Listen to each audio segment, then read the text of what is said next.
Sahabat cahaya semua, jangan meremehkan dosa. Meremehkan dosa justru membuat dosa tersebut menjadi besar di sisi Allah. Ditambah lagi kalau kita terus-menerus melakukan dosa, walaupun awalnya dosa itu adalah dosa yang ringan.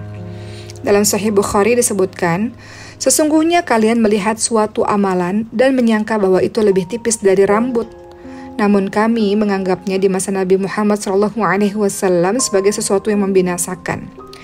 Jadi ada orang yang menyangka dia melakukan perbuatan dosa, namun dosa itu dianggap kecil, dianggap remeh, lebih tipis daripada rambut. Betul-betul orang itu menandakan ia mengecilkan perbuatan dosa. Padahal sesuatu yang dianggap sepele seperti ini bisa menjadi sesuatu yang besar di hadapan Allah Subhanahu wa Ta'ala. Dari Abu Ayyub Al-Ansari, sesungguhnya seseorang melakukan kebaikan dan terlalu percaya diri dengannya dan meremehkan dosa-dosa, maka ia akan bertemu dengan Allah dalam keadaan penuh dengan dosa. Sesungguhnya seseorang melakukan kejelekan dalam keadaan terus merasa bersalah, maka ia akan bertemu dengan Allah dalam keadaan aman. Dosa itu terbagi jadi dua, ada dosa kecil, ada dosa besar. Namun kita juga harus memahami bahwa dosa kecil pun sebenarnya bisa menjadi besar kalau dilakukan karena sebab-sebab berikut ini. Yang pertama, dosa kecil bisa menjadi besar ketika dia menjadi sebuah kebiasaan dan dilakukan terus-menerus. Dalam sebuah hadits disebutkan, La kabirata ma'al istighfar, wa la saghirata ma'al israr. Tidak ada dosa besar jika dihapus dengan istighfar, dan tidak ada dosa kecil jika dilakukan terus-menerus. Kedua, dosa kecil bisa menjadi besar kalau seseorang menganggap remeh dosa tersebut.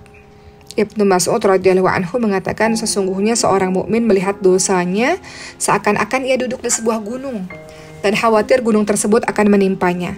Sedangkan seseorang yang melakukan maksiat atau gemar maksiat, ia akan melihat dosanya seperti seekor lalat yang lewat begitu saja di hadapan hidungnya. Ketiga, dosa kecil jadi besar kalau kita memamerkan dosa tersebut. Apa kata Rasulullah? Setiap umatku akan diampuni kecuali orang yang melakukannya terang-terangan.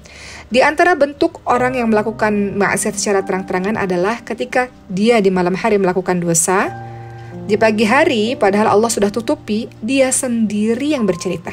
Keempat, dosa kecil itu bisa menjadi dosa besar kalau dilakukan oleh orang yang alim, orang yang masyhur, yang terkenal, orang yang banyak pengikutnya, orang yang menjadi panutan bagi orang lain.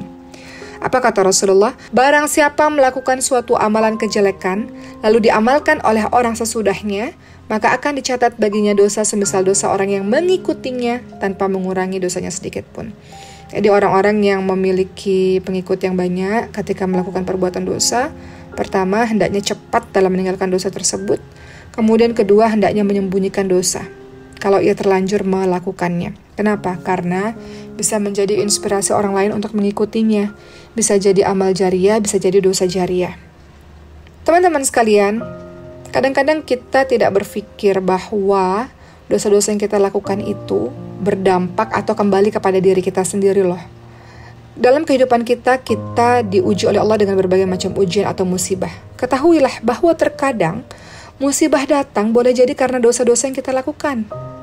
Kadang-kadang kita diberikan sakit, kita berpikir, oh ya karena kurang makan, kurang olahraga, terlalu lelah dan sebagainya. Atau kadang-kadang kita kecopetan, kemudian kita berpikir, oh ya mungkin kurang hati-hati. Tapi jarang kita berpikir, mungkin karena dosa atau maksiat yang kita perbuat, sehingga Allah mendatangkan musibah tersebut, atau Allah menurunkan penyakit tersebut, atau Allah membuat ada orang yang zalim pada kita. Mungkin karena dosa yang kita lakukan. Coba kita renungkan surah Asy-Syura ayat 30. Allah Subhanahu wa taala berfirman, A'udzu billahi minasyaitonir rajim. Wa ma asabakum min musibatin fabima kasabat aydikum wa ya'fu 'an katsir. Dan apa saja musibah yang menimpa kamu, maka adalah disebabkan oleh perbuatan tanganmu sendiri, dan Allah memaafkan sebagian besar dari kesalahan-kesalahanmu. Ibnu Katsir rahimahullah berkata, wahai kalian manusia, ketahuilah bahwa musibah yang menimpa kalian tidak lain adalah disebabkan karena dosa yang kalian dulu perbuat.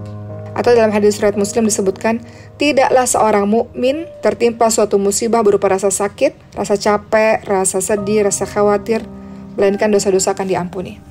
Betul, ketika kita ditimpa musibah oleh Allah, dosa-dosa kita diampuni, namun kita juga harus mencari tahu atau merenung atau bermuhasabah. Mungkin musibah itu memang Allah datangkan kepada diri kita sebab dosa kita. Teman-teman, terkadang syaitan itu membisikkan kepada kita untuk terus meremehkan dosa. Kita kadang-kadang merasa nggak apa-apa melakukan dosa ini. Ini hanya dosa kecil, bukan dosa besar. Bukan besar kecilnya dosa yang menjadi masalah. Namun yang jadi masalah adalah kita bermaksiat kepada Allah yang menciptakan kita. Kalau kita buat permisalan, kita bekerja di suatu tempat dan kita punya atasan, kita pasti hati-hati sekali. Jangan sampai melakukan kesalahan walaupun kecil.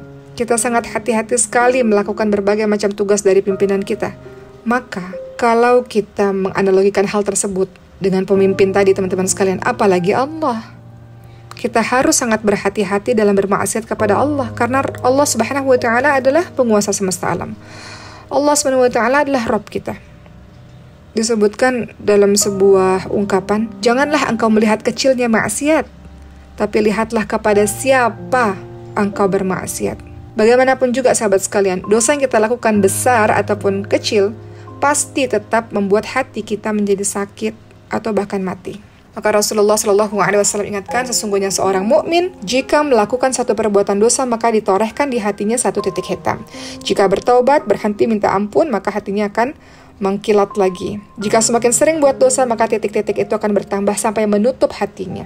Jadi mudah-mudahan kita berhati-hati dalam melakukan perbuatan dosa, berpikir dulu sebelum melakukan, berpikir dulu sebelum berbicara.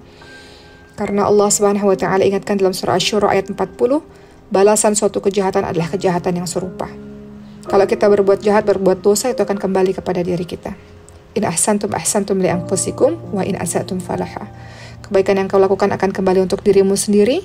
Kejahatan yang engkau lakukan akan menuju kepada dirimu sendiri. Terakhir, sahabat-sahabat sekalian, disebutkan Ibnu Abbas menjelaskan bahwa jangan pernah kita merasa aman ketika melakukan perbuatan maksiat. Bisa jadi itu akan membuat kita melakukan maksiat yang berikutnya yang lebih besar. Kata beliau apa? Wahai pelaku dosa, janganlah merasa aman dari jeleknya akibat dosa. Karena dosa yang lebih besar bisa jadi mengiringinya atau mengikutinya lebih besar dari dosa yang telah engkau lakukan sekarang. Jadi semoga Allah melindungi kita dijauhkan dari berbagai macam dosa kecil maupun dosa besar. Karena kita tahu bahwa maksiat yang kita lakukan, dosa yang kita lakukan bisa menggiring kita, membawa kita menuju ke dosa yang lebih besar. Atau dosa-dosa yang kita lakukan bisa menjadi penyebab kesusahan, bisa menjadi penyebab musibah, bencana yang turun kepada kita. Semoga Allah jaga kita selalu. Amin, amin, ya rabbal alamin.